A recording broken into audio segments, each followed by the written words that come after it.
What's up, YouTube fam? Welcome back to the channel where we discuss all things mental health. How y'all feeling today? Y'all good? Cool. So today's episode, we're going to be talking about why some people just prone to be depressed. So number one, genetics and family history.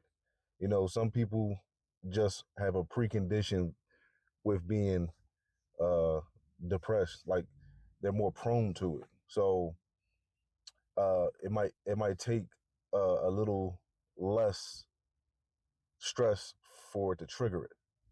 You know what I mean? So it just happens faster for you, right? So also could be a mental disorder, maybe something in your chemistry just ain't vibing with you. So you're more prone to it that way. Number two, childhood experiences and trauma. Like it's a lot of this stuff stem from your childhood. Like let's keep it real.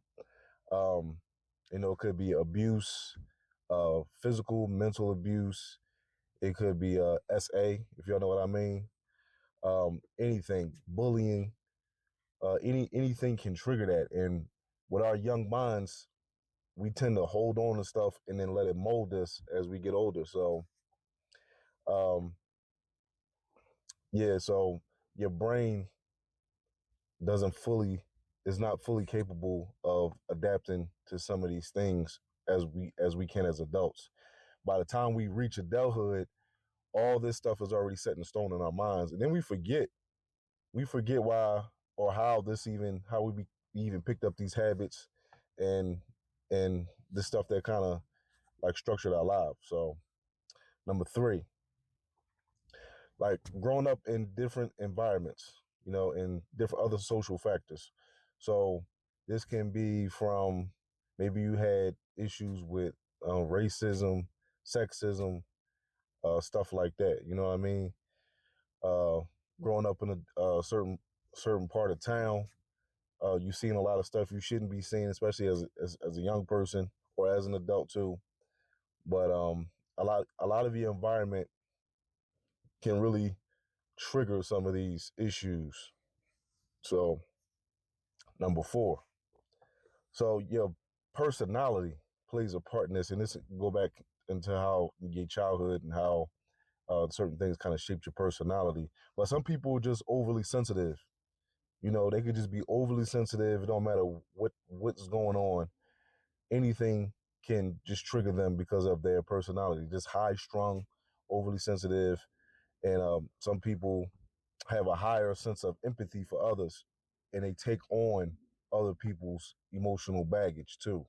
So that can be a major part in that too. Overthinking happens to a lot of people.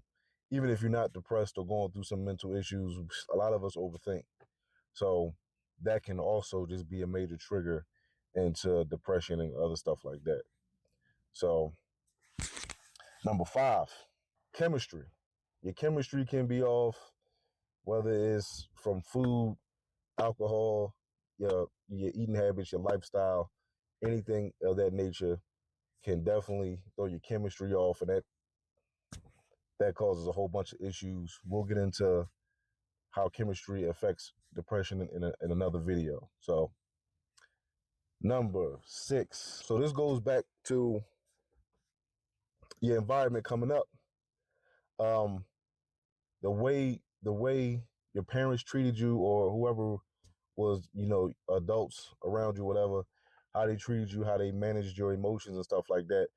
Your coping mechanism might be different. So some people they wear their heart on their sleeve. So whenever something's wrong, everybody gonna know about it. And then some people didn't have people to come to, so they have a coping mechanism where they just hold everything inside, right?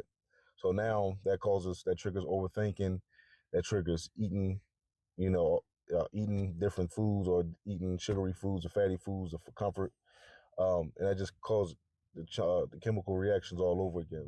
All this stuff kind of starts to intertwine and interconnect with each other. There you have it. A couple reasons why you might be predisposed to, having mental issues or just prone to depression and stuff like that, because your childhood, your environment, your lifestyle, what you eat, all that type of stuff, all that stuff plays a role.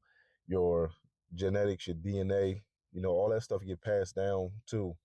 It might not be all your fault inherently. Some of it just happens. It is what it is. But you do have control over it. It just might take you longer than some other people take to get through some of this stuff. So until next time, I'll see y'all.